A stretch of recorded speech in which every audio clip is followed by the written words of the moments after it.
مذہب مخالف لوگ کہہ رہے ہیں مسلمان اونٹ کا پیشاب پیتے ہیں، گائے کا پیشاب سے پرہیز کرتے ہیں۔ دیکھو ہندو جو گائے کا پیشاب پیتے ہیں مقدس سمجھ کے پیتے ہیں۔ مسلمانوں میں اگر کوئی مسلک، اول تو جمہور اونٹ کے پیشاب کو ناپاک سمجھتے ہیں۔ امام ابو حنیفہ کے نزدیک اونٹ کا پیشاب کیا ہے؟ ناپاک ہے۔ وہ خود بہت بڑے محقق تھے۔ وہ جو حدیث ہے جس میں آتا ہے کہ نبی نے اونٹ کا پیشاب پینے کا حکم دیا، وہ علاج کے طور پر تھا، اور آپ کو وحی کے ذریعے پتہ چل گیا تھا کہ ان کی پیٹ کی بیماری کا علاج کس میں ہے؟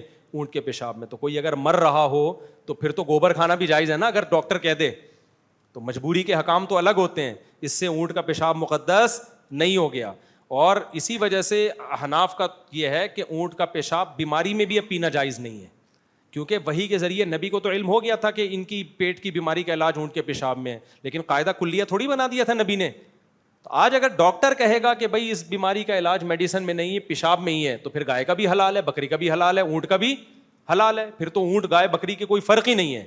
اگر ڈاکٹر کہتے بھائی اس کو مینگنی کھانی ہے، اس کا شفا کس میں ہے؟ گوبر میں ہے، تو مرتا کیا نہ کرتا، گوبر بھی کیا ہو جائے گا؟ جائز۔ مگر گوبر مقدس نہیں ہو جائے گا کہ اب آپ صبح جانے سے پہلے گوبر کا لیپ لگایا کرو یہاں پہ، یا پیشاب میں نہایا کرو، یا اس کو مقدس سمجھنا شروع کر دو کہ اس سے بلائیں ٹلتی ہیں، یہ نہیں ہوگا۔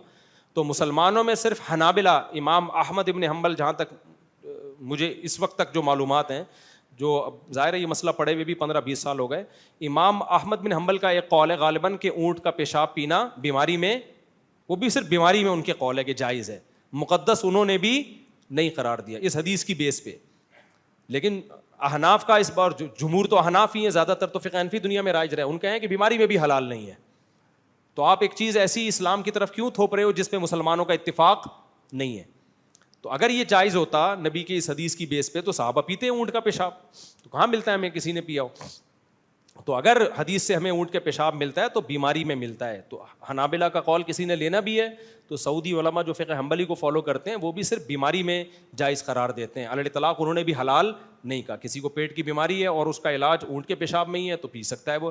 تو اس طرح ہم کہتے ہیں اگر کسی کو پیٹ کی بیماری ہے اور اس کا علاج گائے کے پیشاب میں ہی ہے، کہیں اور سے ٹھیک نہیں ہو رہا، تو پھر وہ گائے کا بھی پی سکتا ہے، پھر وہ بکری کا بھی پی سکتا ہے اگر ڈاکٹر لکھ کے دے دے تو۔ جبکہ ہندو مذہب میں گائے کا پیشاب وہ ایک مقدس ہے، تو پیشاب مقدس چیز نہیں ہے، اور جانور بھی مقدس نہیں ہوتا۔ جانور اللہ نے انسانوں کی خدمت کے لیے بنایا ہے، مسخر کیا ہے، ہمارا غلام بنایا ہے، تو جو ہمارا غلام ہے وہ ہمارے لیے مقدس کیسے ہو سکتا ہے بھائی؟ سمجھتے ہو؟